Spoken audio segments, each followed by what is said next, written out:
श्री शिवाय नमस्तुभ्यम। हर हर महादेव। बलिया उत्तर प्रदेश की कथा 9 जून से जो शुरू हुई थी, आज 15 जून को पूर्ण हो गई है। 7 दिवसीय यह शिव पुराण कथा थी। अंतिम दिन की अधिक मास शिव पुराण कथा का संपूर्ण सार आपको इस छोटे से वीडियो से प्राप्त होने वाला है।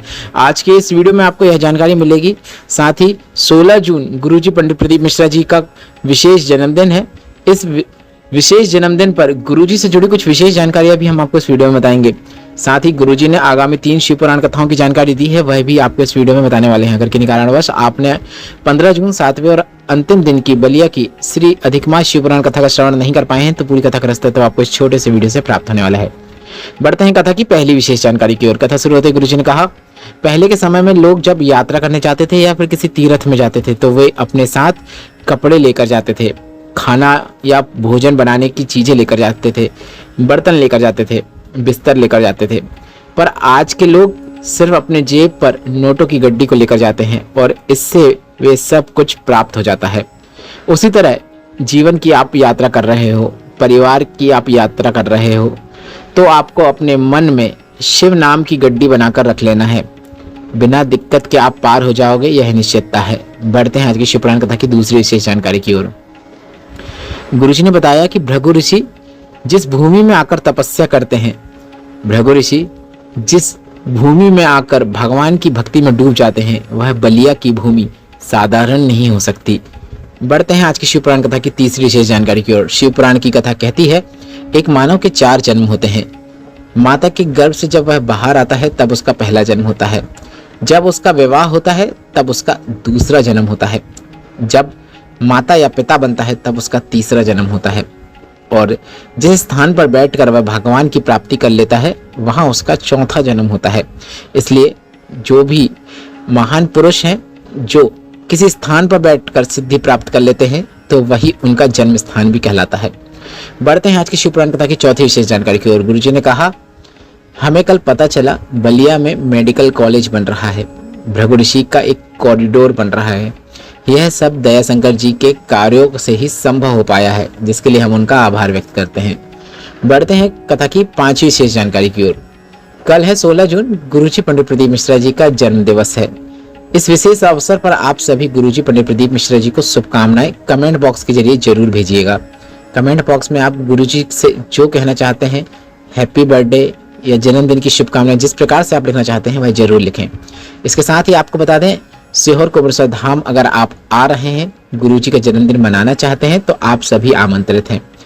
आपको संगीतमय कार्यक्रम का आनंद प्राप्त होगा, महाप्रसादी का आनंद प्राप्त होगा। यह जानकारी गुरुजी ने दी है। अब इसके साथ ही मैं आपसे पूछना चाहूंगा, कौन कौन सीहोर कोबरेश्वर धाम जा रहा है गुरुजी पंडित प्रदीप मिश्रा जी के जन्मदिन के अवसर पर गुरुजी को बधाइयां देने? कमेंट बॉक्स में जरूर बताइएगा। बढ़ते हैं 6वीं विशेष जानकारी की ओर। गुरुजी पंडित प्रदीप मिश्रा जी को आप सभी जानते हैं। जो नहीं जानते हैं या फिर जो कुछ अन्य चीजें जानना चाहते हैं वह ध्यान से सुने। गुरुजी पंडित प्रदीप मिश्रा जी का संक्षिप्त जीवन परिचय इस प्रकार है। गुरुजी का पूरा नाम पंडित प्रदीप मिश्रा जी है। शिव पुराण कथावाचक भी कहा जाता है। इनके जो उपनाम है, जो सीहोर वाले लोग कहते हैं या फिर अन्य लोग कहते हैं, सीहोर वाले महाराज, कोबरेश्वर धाम वाले बाबा और रघुराम। गुरुजी का जन्म तिथि जो है वह 16 जून 1977 है। कल गुरुजी 49 वर्ष के पूर्ण हो जाएंगे। जन्म स्थान गुरुजी का सीहोर कोबरेश्वर धाम है। संबंधित मंदिर कोबरेश्वर धाम है। संबंधित संगठन विठलेश्वर सेवा समिति है। वर्तमान में गुरुजी जहां निवास करते हैं, निवास स्थल गुरुजी का सीहोर मध्य प्रदेश है। माता जी का नाम सीता मिश्रा जी है। पिताजी का नाम स्वर्गीय रामेश्वर दयाल मिश्रा जी है। भाई का नाम विनय मिश्रा जी और दीपक मिश्रा जी है। और गुरुजी का विवाह जो हुआ है वह 5 दिसंबर 2004 को हुआ है। और गुरुजी की धर्मपत्नी जी का नाम जिज्ञासा मिश्रा जी है। गुरुजी के 2 बेटे हैं, माधव मिश्रा जी और राघव मिश्रा जी। राघव मिश्रा जी की आप सभी शिव पुराण भी सुनते हैं। बढ़ते हैं 7वीं और अंतिम विशेष जानकारी की ओर। गुरुजी पंडित प्रदीप मिश्रा जी ने आगामी कथाओं की सूचना देते हुए कहा, 18 जून से 24 जून 2026 तक श्री शिव पुराण कथा भटिंडा पंजाब में होगी। कथा का समय दोपहर के 2 बजे से 5 बजे तक रहेगा। इसके बाद 24 जुलाई से 28 जुलाई 2026 तक गुरु पूर्णिमा के अवसर पर गुरु पूर्णिमा शिव पुराण कथा का आयोजन सीहोर कोबरेश्वर धाम में होगा। 29 जुलाई को गुरु दीक्षा उत्सव सीहोर गोपेश्वर धाम में मनाया जाएगा। यह 5 दिवसीय शिव पुराण कथा होगी और 6वें दिन गुरु दीक्षा उत्सव मनाया जाएगा। इसके साथ ही सावन का जो मेला चलता है 30 दिन चलता है, वह 30 जुलाई से शुरू हो जाएगा, जिसमें लोग कावड़ लेकर सीहोर गोपेश्वर धाम आकर भोले बाबा को जल अर्पित करते हैं और यह 1 महीने चलता है। इसमें आप सभी आमंत्रित हैं।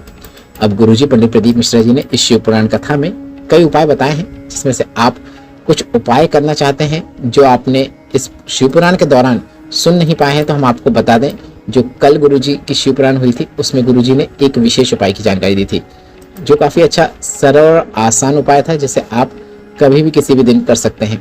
गुरुजी ने कहा, यदि जिंदगी में बहुत तकलीफ हो रही है या फिर बहुत बड़ी विपत्ति आपके सामने आकर खड़ी हो गई है, कुछ भी समझ में नहीं आ रहा है कि हम इस विपत्ति से कैसे बाहर निकलें, ऐसी स्थिति किसी की भी कभी भी बन सकती है, तो यह सरल और आसान उपाय इसी शिव पुराण कथा में गुरुजी ने बताया है, इसलिए हम आपको एक बार और रिपीट करके बता रहे हैं। कल शिव पुराण नहीं होगी, कथा में जितने भी गुरुजी ने उपाय बताए हैं सब हम आपको वीडियो के माध्यम से भी करके बता देंगे। यदि जिंदगी में बहुत बड़ी समस्या आ गई है, बहुत बड़ी तकलीफ आ गई है, निकलने का कोई हल नजर नहीं आ रहा है, तो आपको अपने उल्टे हाथ की हथेली पर एक बेलपत्र रखना है, उसके ऊपर आपको अपना सीधा हाथ रखना है। इसके बाद आपको भोलेनाथ के मंदिर पहुंच जाना है, या फिर भोलेनाथ के मंदिर पहुंचने के बाद भी आप ऐसा कर सकते हैं। मंदिर में पहुंच जाए, उसके बाद उल्टे हाथ के हथेली में बेलपत्र रखें, उसके ऊपर सीधा हाथ रखें, मौन होकर थोड़ी देर बैठे रहें।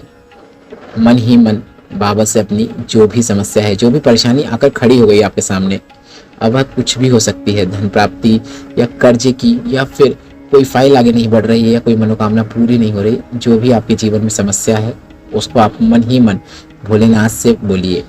श्री शिवाय नमस्तुभ्यम या नमः शिवाय या फिर ओम नमः शिवाय बोलते हुए बोले। इसके बाद वह बेलपत्र जो आपने प्राप्त करके लाए हैं, उस बेलपत्र को अपने सीधे हाथ की हथेली में ले, मतलब सीधे हाथ से पकड़ें और उसे शिवलिंग में माता सुखसुंदरी के स्थान पर अर्पित कर दें। बेलपत्र की डंडी शिवलिंग में जो जलाधारी होती है, जहां से जल नीचे गिरता है, उस ओर होनी चाहिए। आपको यह उपाय अगर आप सिर्फ एक बार भी कर देते हैं तो गुरुजी ने यह कहा है कि 5 से 7 दिन में आपकी समस्या का आपको हल नजर आने लगेगा। कितनी ही बड़ी परेशानी क्यों ना हो, हल नजर आएगा। उस क्षेत्र में आपको प्रयत्न करना पड़ेगा, बिना प्रयत्न के कुछ भी प्राप्त नहीं होता है। उस क्षेत्र में आप प्रयत्न करें, जैसे ही हल नजर आ रहा है, कोई रास्ता नजर आ रहा है, उसमें आपको लग जाना है। आपकी कितनी ही बड़ी परेशानी क्यों ना हो, वह दूर जरूर होगी। भगवान से प्रार्थना करें, भगवान कोई ना कोई रास्ता जरूर दिखाएंगे। इस वीडियो में बताई गई जानकारी संबंधित जो भी आपके प्रश्न है, वे सभी प्रश्न हम आपके जरूर पढ़ेंगे, कल सभी प्रश्नों का उत्तर दे देंगे, इसलिए आप कमेंट बॉक्स के जरिए प्रश्न जरूर पूछें, हम आपके प्रश्नों का उत्तर जरूर देंगे। वीडियो को लाइक करें, कमेंट बॉक्स में हर हर महादेव जरूर टाइप करें। श्री शिवाय नमस्तुभ्यम, हर हर महादेव।